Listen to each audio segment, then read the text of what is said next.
How is Ben? Have his dreams of peace and quiet borne fruit? It's been really great for him.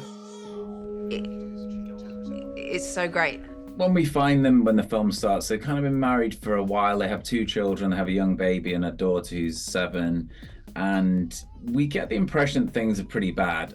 There are indiscretions that Annette has swallowed, and so you're meeting them at this time where he doesn't pay attention to his wife, and she is desperately trying to hold on to something that is probably finished in many ways. Nice to meet you. Yeah, nice to meet you. You must be Matilda. I'm her dad. Really nice to meet you. You too. I'm a big fan.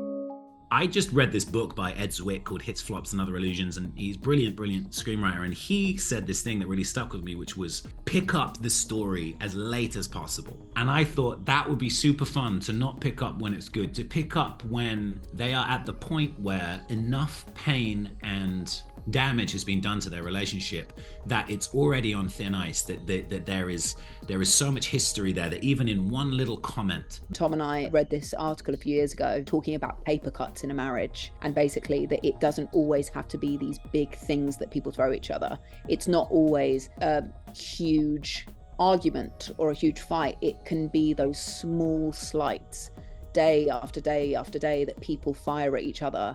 I have terrible taste in men. Would you like to see me? I would love to.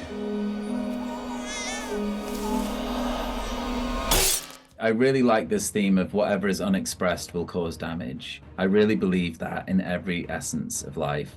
And she felt like a sort of physical embodiment of that theme. So it was very interesting to think, well, she's so suppressed, and what will happen when she dares to express those emotions? And then secondly, I really liked Ben and his kind of escape fantasy of, if I was with that person, everything would be fine. So tonally, I guess it was about making sure all of those strands had their own like real truth and they were grounded, and then placing them next to each other in such a way that you create a world that has its own logic or something. And I guess that's the essence of a noir or any film, is that you can create a logic to the world that kind of you go along with, and therefore it can take you anywhere. What have you done?